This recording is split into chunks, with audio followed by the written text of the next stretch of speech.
que é importante nós frequentemente retomarmos. O Espírito Santo é pessoal. Com isso eu quero dizer, o Espírito Santo é uma pessoa. Isso tem toda a implicação possível. Significa que nós não temos nenhum direito de nos reunirmos esperando qualquer outra coisa, senão sermos movidos pelo Espírito Santo. Lembra que em Romanos capítulo 8, Paulo faz duas colocações muito interessantes e importantes no seu significado sobre a questão do Espírito Santo e a relação dele conosco?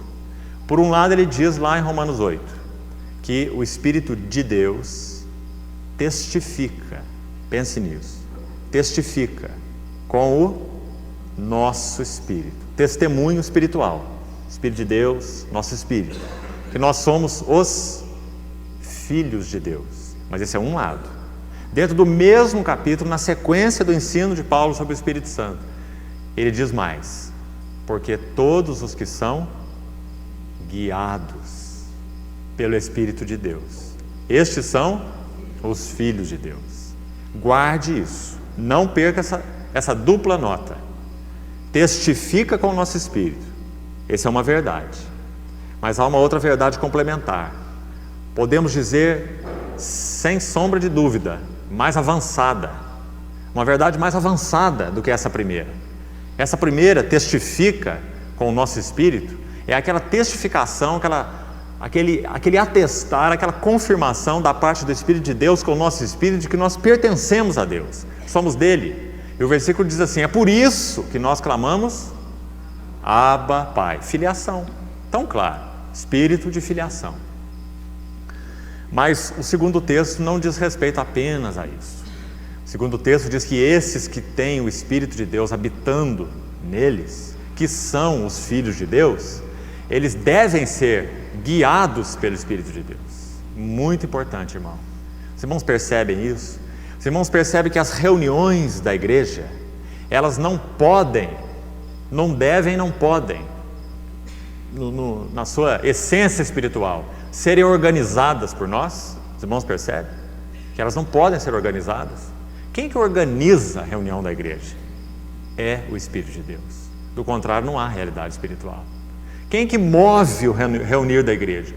É o Espírito de Deus. Se isso não for verdade, é como um cadáver.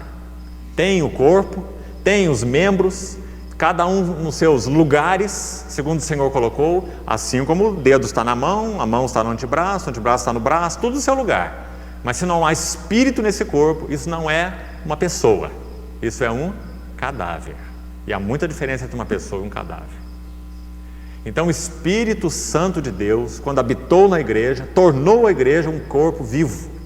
Então nós não organizamos nada no corpo de Cristo. Pelo contrário, nós somos organizados, nós recebemos organização. Por isso todos aqueles que são guiados pelo Espírito de Deus são os filhos de Deus. Então o que nós falamos nas reuniões? Aquilo que o Espírito de Deus coloca no nosso espírito como um encargo espiritual, no tempo e no modo de Deus. Do contrário também está sendo mal conduzido, né? Como que nós nos relacionamos no corpo de Cristo? Segundo esse trabalhar interior do Espírito em cada um de nós dia a dia. Então isso vai fazer diferença no nosso relacionamento. Nós podemos organizar os nossos relacionamentos de dentro para fora? Poderíamos. Disse isso, acho que na primeira e na segunda reunião em torno desse livro para os irmãos, estudo do livro de Atos, procurando enfatizar isso. Nós podemos tirar, erguer princípios, doutrinas tiradas da palavra revelada de Deus, da palavra escrita, e podemos edificar isso como um sistema. Quais são então os princípios, quais seriam as estruturas desse sistema? As estruturas bíblicas, né?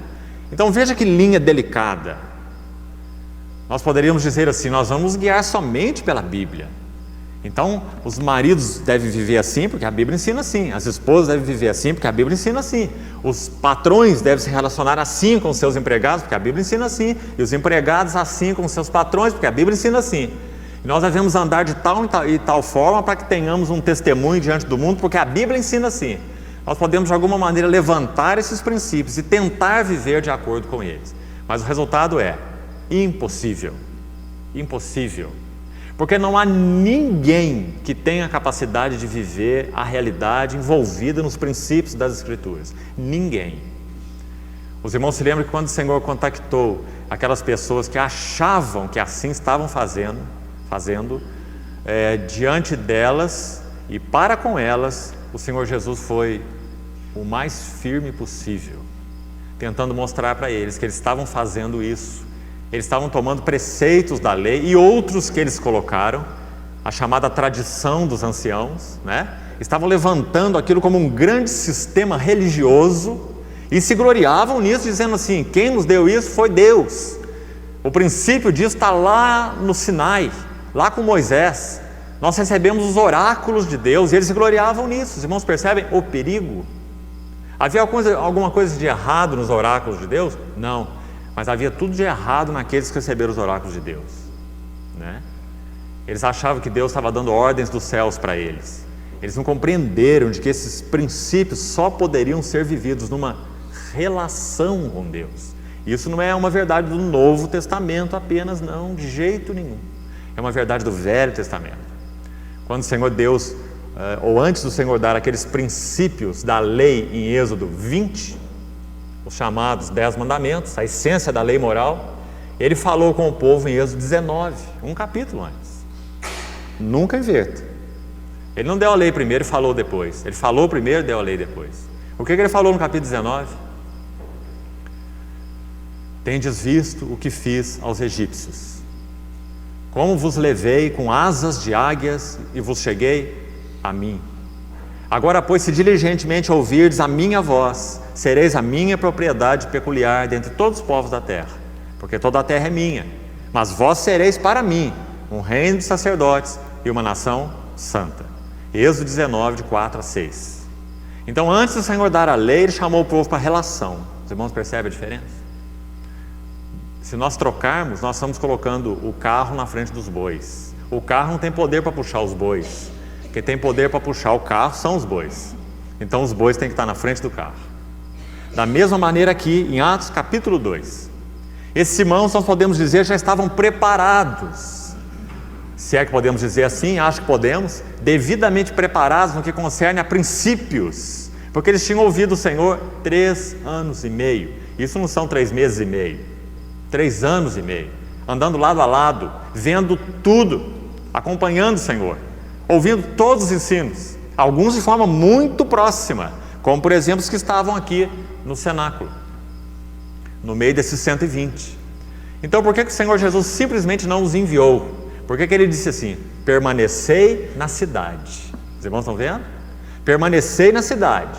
40 dias depois do Senhor Jesus ressuscitar, Ele passou compartilhando com os dele, durante esse período, das coisas concernentes ao reino de Deus, como diz o início do livro de Atos. Depois ele foi ascenso ao céu, 10 dias de silêncio.